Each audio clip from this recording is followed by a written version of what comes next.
अब हम लोग देखने वाले हैं निर्देशांक ज्यामिति का जो इंट्रोडक्शन पार्ट चल रहा था, उसमें से हम लोग 2 एग्जाम्पल कर चुके थे। आज हम लोग तीसरा एग्जाम्पल देखने वाले हैं और आज इस वीडियो में हम लोग टोटल एग्जाम्पल ख़त्म करने वाले हैं पहले एक्सरसाइज का, मतलब कि एक्सरसाइज 7.1 का, जो कि निर्देशांक ज्यामिति class 10th Bihar board exercise 7.1 का आज पूरा इंट्रोडक्शन ख़त्म करेंगे इसी वीडियो में। पूरा मतलब कि अब 3 और एग्जाम्पल और है, इसको लेकर के 3 है, ठीक है ना। तीनों का तीनों बहुत महत्वपूर्ण एग्जाम्पल है। ये वाला एग्जाम्पल बहुत ज़्यादा इंपॉर्टेंट नहीं है, क्योंकि इसमें क्या हो रहा है कि डायग्राम है, डायग्राम वाला क्वेश्चन ज़्यादातर बिहार बोर्ड नहीं पूछता है, लेकिन अगला 2 एग्जाम्पल हर साल एग्ज़ाम में बोर्ड के आता है, तो उसके बारे में बाद में बात करेंगे। पहले इस क्वेश्चन को देखते हैं। बोला गया है कि 3 लड़की है या मैम है, जो आप समझना है समझिए, A, B और C, आसिमा, भारती और कैमिला। आप लोग NCERT का किताब जरूर अपने पास रखें, उससे क्या होगा ना, आपको हेल्प मिलेगा, क्योंकि हम प्रॉपर क्वेश्चन नहीं लिख पा रहे हैं, ठीक है ना। हम बस एक डायग्राम रफली बनाए हैं, प्रॉपर डायग्राम भी नहीं है, वो डायग्राम आपको किताब में ही मिलेगा। बस हम कोऑर्डिनेट शो कर दिए, आसिमा, भारती और कैमिला। ए का कोऑर्डिनेट आप जब बुक देखिएगा तो आपको आइडिया लगेगा, 3,1 है। बी का कोऑर्डिनेट देखिएगा तो एक्स एक्सिस ये हुआ जो कि 6 पे जा रहा है, और वाई एक्सिस कितना पे जा रहा है, 4 पे, तो इसका कोऑर्डिनेट क्या हो गया, 6,4। और सी का कोऑर्डिनेट क्या हो गया, एक्स एक्सिस 8 पे जा रहा है और वाई एक्सिस 6 पे जा रहा है, तो 8,6। आप लोग अपने अपने NCERT से क्रॉस चेक करें क्या एक कोऑर्डिनेट ठीक बना हुआ है। आप लोग देखिए, आसिमा एक्स एक्सिस पे 3 और वाई एक्सिस पे 1, 3,1। फिर एक्स एक्सिस पे कितना गया हुआ है, B पॉइंट 6 तक गया हुआ है, और सी वाई एक्सिस पे कितना गया हुआ है, 4, तो 6,4 बिल्कुल सही लिखा हुआ है।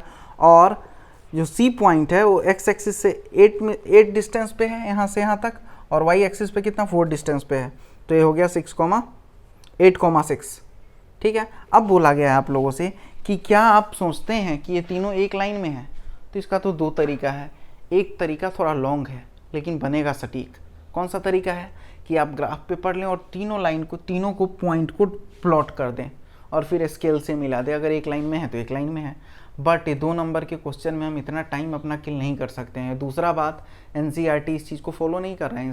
NCERT ये नहीं बोल रहा है कि आप इसको ग्राफ की मदद से बनाएं, तो आपको डिस्टेंस फार्मूला से ही बनाना है, और ये बहुत सरल भी है। क्यों सरल है, क्योंकि अगर एक लाइन में होने का मतलब हुआ कोलिनियर होना।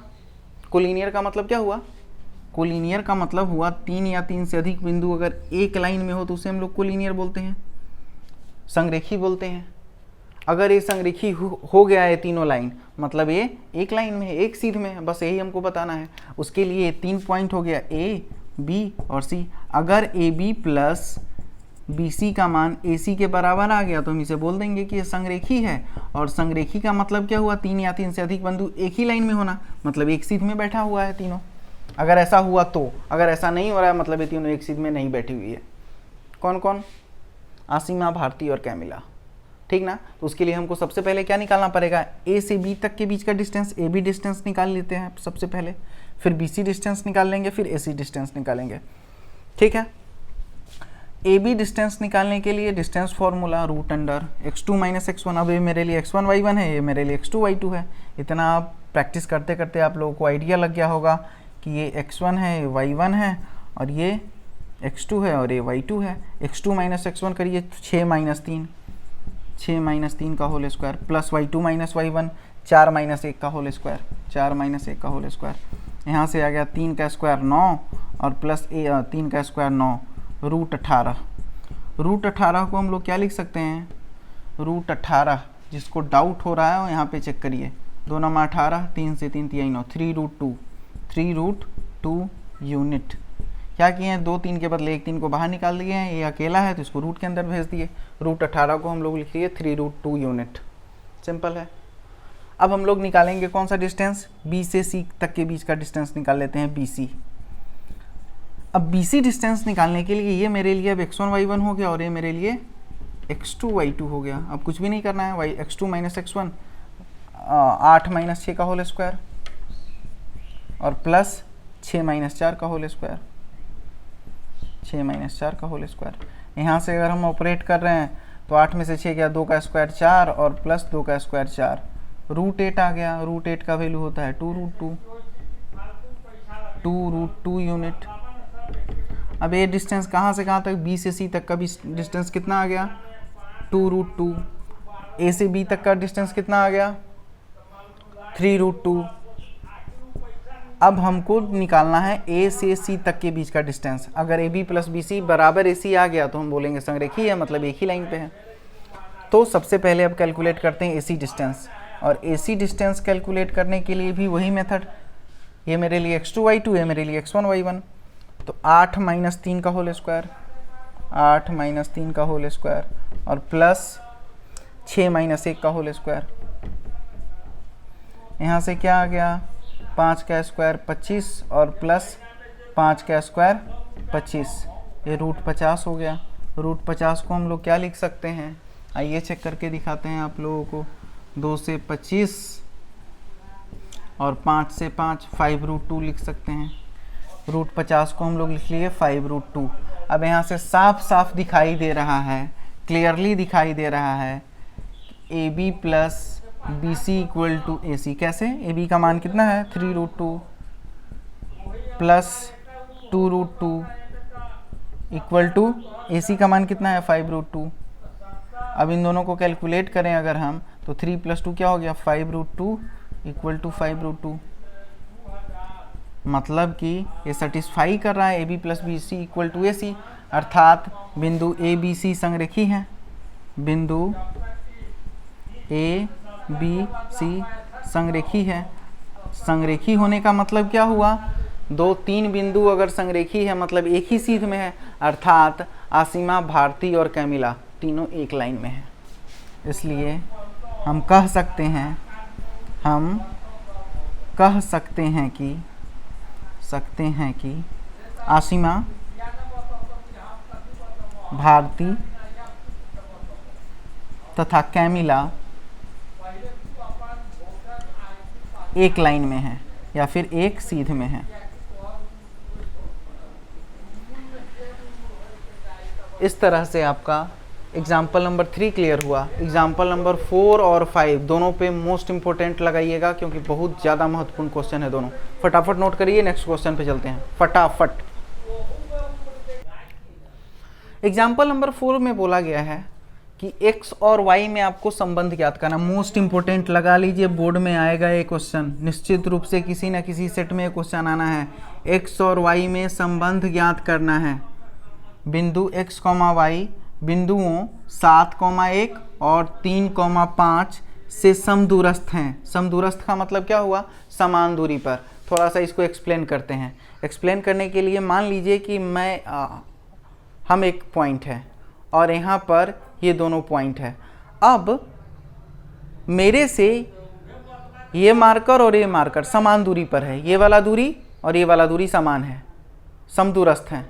इस चीज़ को आपको यहाँ पे बोर्ड पे दिखाई दे रहा होगा। 3 बिंदु है, बिंदु x, y बिंदु 7,1 और 3,5 से समान दूरी पर है। तो मान लीजिए हम कोऑर्डिनेट है x, y और ये है 7,1 और ये है 3,5 जो मेरे से समान दूरी पर है। तो x और y में क्या दिखाना है, हमको संबंध ज्ञात करना है। क्लियर है। फील करते हैं थोड़ा सा और। मान लीजिए ये पॉइंट है मेरा P, जो जिसका कोऑर्डिनेट है x, y और P से समान दूरी पर, इतनी दूरी पर ये A पॉइंट है जिसका कोऑर्डिनेट दे दिया 7,1 और P से समान दूरी पर B पॉइंट का कोऑर्डिनेट दे दिया 3,5। A और B किताब वाला तो नहीं दिया, हम खुद से मान लिए कि ये A पॉइंट हुआ, ये B पॉइंट हुआ। तो A पॉइंट का कोऑर्डिनेट 7,1, B पॉइंट का कोऑर्डिनेट 3,5। अब ये बिंदु P है जिसका कोऑर्डिनेट x, y है, अपने मन से बिंदु P मान लिए। अब इस बिंदु P से बिंदु A और बिंदु B के बीच की दूरी समान है। हम नहीं बोले, किताब वाला बोला है। बिंदु x, y बिंदु 7,1 और बिंदु 3,5 से समदूरस्थ है। समदूरस्थ का मतलब होता है समान दूरी पर स्थित होना। तो PA और PB के बीच की दूरी क्या हो गई, बराबर हो गई। अब बोला है कि मेरे से कि x और y में संबंध ज्ञात करिए। बहुत सिंपल है, लेकिन ए स्टेप समझ में आना चाहिए आप लोगों को कि समदूरस्थ का मतलब क्या होता है, समान दूरी पर। अब हम कुछ नहीं करेंगे, PA के बीच की दूरी निकालेंगे और PB के बीच की दूरी निकालेंगे। और किताब वाला बोला है कि दोनों के बीच की दूरी बराबर है, तो दोनों के बीच की दूरी को बराबर कर देंगे। आइए कैलकुलेट करते हैं PA के बीच की दूरी। P A equal to x2 minus x1 का होल स्क्वायर, x माइनस 7 का होल स्क्वायर और plus y2 minus y1 y minus 1 का होल स्क्वायर। ये पी ए निकल गया, सिंपल था। इसको इक्वेशन नंबर 1 मान लीजिए। अब पी बी निकाल लीजिए।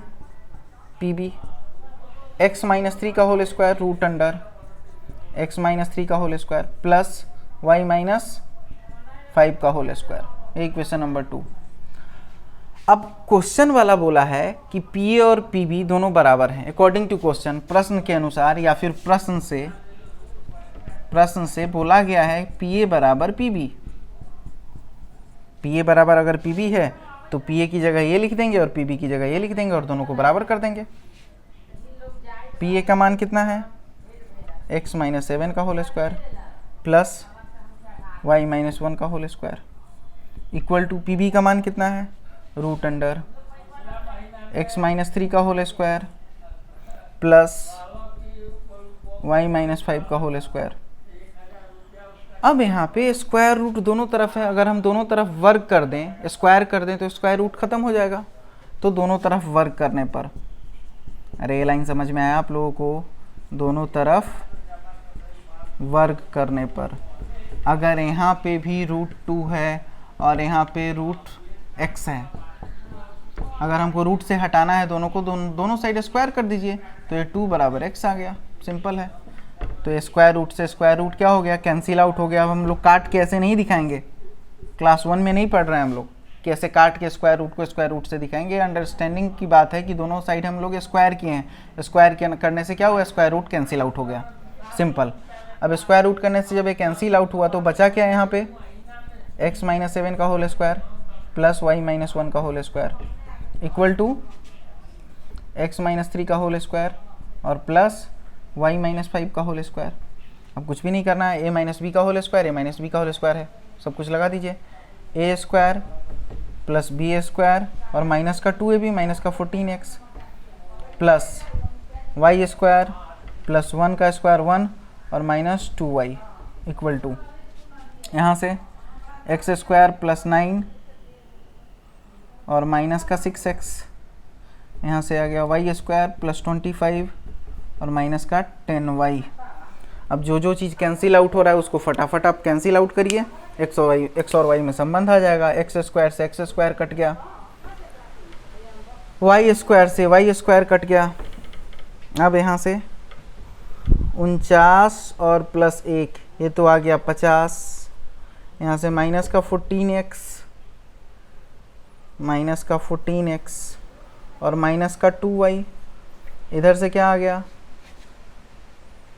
माइनस का 6x, उससे पहले 25 और 9, 25 5 30 4 34, ये आ गया 34, इधर से आ गया माइनस का 6x और माइनस का 10y। दिखाई दे रहा है, समझ में आ रहा है। अब हम लोग यहाँ से कैलकुलेशन, शायद कैमरा में ये चीज़ अब नीचे नहीं आ पा रहा हो तो इस कैलकुलेशन को हम लोग ऊपर भेज रहे हैं, इस कैलकुलेशन को हम लोग ऊपर भेज रहे हैं। यहाँ पर समझते रहिएगा अच्छे से क्या हो रहा है। अब कुछ भी नहीं है, यहाँ से अगर हम कैलकुलेट करें तो नंबर को एक साइड ले आइए और वेरिएबल को एक साइड ले जाइए, सिंपल। तो यहाँ से आ गया 50 माइनस प्लस 34 को इधर भेज दिए तो माइनस का 34 और इक्वल टू क्या आ गया, इधर क्या आ गया माइनस 6x, माइनस का 6x माइनस का 10y, ये बराबर के इधर गया तो प्लस का 14x और प्लस का 2y। 50 में से 34 घटेगा कितना, 10 में से 4 गया 6 और 4 में से 3 गया 1, 16 इक्वल टू, अब यहाँ चेक करिए, माइनस का 6x और प्लस का 14x प्लस का 8x और माइनस का 10y और प्लस का 2y माइनस का 8y। अब 8 के टेबल में सब कुछ आ रहा है तो 8 से डिवाइड कर देंगे, डिवाइड बाई 8, 8 से भाग देने पर लिख लीजिएगा तो ज़्यादा बेहतर है, एग्जामिनर को चेक करने में आसानी होगी कि बच्चा क्या कर रहा है। इससे बेहतर है कि लिख दीजिए 8 से भाग देने पर, 8 से भाग देने पर, पूरे इक्वेशन में 8 से भाग दिए तो 8 दूनी 16, ये आ गया x माइनस वाई। यहाँ पे छोड़िए, या फिर इसको और अच्छे से अरेंज करके लिखना है तो x माइनस वाई बराबर 2। ये x और y में संबंध हो गया है। यहाँ से भी और बेहतर लिखना है तो x equal to 2 plus Y लिख दीजिए, ये भी एक आंसर हुआ।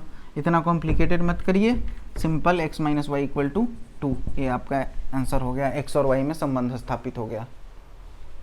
पॉइंट क्या था? पॉइंट ये था कि एक x और y कोऑर्डिनेट दिया हुआ है और उसके बीच में 2 पॉइंट दिया हुआ है और दोनों के बीच की दूरी PA से PB की दूरी बराबर थी। तो हम लोग सबसे पहले PA की दूरी निकाल लिए और PB की दूरी निकाल लिए, फिर दोनों को हम क्या किए हैं, PA के बीच की दूरी और PB के बीच की दूरी को हम लोग बराबर कर दिए हैं। सामने रिजल्ट आ गया, सिंपल। नोट करिए, नेक्स्ट क्वेश्चन पे चलते हैं फटाफट।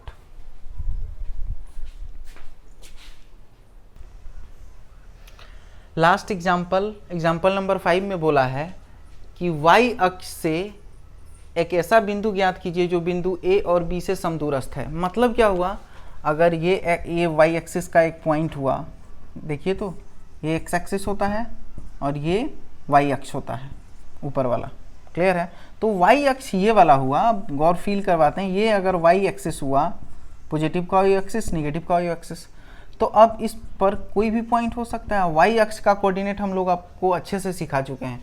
y अक्ष का जो निर्देशांक होता है वो 0, y होता है। y अक्ष का निर्देशांक क्या होता है? 0, y। ये y अक्ष हो गया, इसको मान लेते हैं पॉइंट P। बोला है y अक्ष पर ऐसा बिंदु ज्ञात कीजिए। तो y अक्ष का निर्देशांक पहले ही इंट्रोडक्शन क्लास में आपको बता चुके हैं। x अक्ष का निर्देशांक क्या होता है? x, 0 और y अक्ष का निर्देशांक क्या होता है? 0, y। अब बोला गया है कि y अक्ष से एक ऐसा बिंदु ज्ञात कीजिए जो बिंदु A और जो बिंदु B से समदूरस्थ है। मतलब एक कोई पॉइंट A है और एक कोई पॉइंट B है जो कि इस y अक्ष से समान दूरी पर है। A का पॉइंट कोऑर्डिनेट क्या दिया हुआ है? 6, 5 और B का कोऑर्डिनेट कितना दिया हुआ है?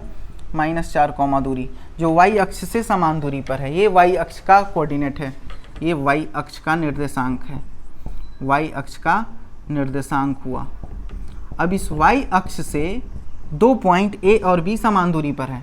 तो मेरे से बोला गया है क्या, समान दूरी पे हैं, तो इस y अक्ष का कोऑर्डिनेट बताना है। तो पहला कोऑर्डिनेट तो 0 पता ही है हमको, y कोऑर्डिनेट निकाल लेना है, सिंपल। सबसे पहले PA दूरी निकालेंगे, PB दूरी निकालेंगे, फिर दोनों को बराबर कर देंगे जैसे पिछले एग्जाम्पल में किए थे। आइए पहले PA दूरी निकालते हैं। PA के बीच की दूरी निकालने के लिए कुछ भी नहीं, √x2 - x1 का होल स्क्वायर। अब यहाँ से अगर हम 0 - 6 करते हैं, 0 - 6 का होल स्क्वायर और प्लस y2 - y1, 5 - 5 का होल स्क्वायर, खत्म। PA हो गया। अब PB दूरी निकाल लीजिए, √0 - -4 का होल स्क्वायर और प्लस y - 3 का होल स्क्वायर। चूंकि अब ये दोनों दूरी बराबर है, समदूरस्थ है, किताब वाला बोला है समदूरस्थ है, तो फिर PA बराबर क्या कर देंगे हम, अकॉर्डिंग टू क्वेश्चन, प्रश्न से अब हम लोग लिख सकते हैं PA बराबर PB। अब PA के बीच की दूरी क्या है, जो है उसको लिख देंगे √, ये -6 का स्क्वायर हो गया 36 और प्लस y - 5 का होल स्क्वायर इक्वल टू, यहाँ से a माइनस प्लस हो गया, 4 का स्क्वायर 16 और प्लस y - 3 का होल स्क्वायर। अब कुछ भी नहीं करना है। अब स्क्वायर रूट हटाने के लिए दोनों साइड वर्क करने पर, यहीं पे हम लोग स्क्वायरिंग बोथ साइड, दोनों तरफ वर्क करने पर,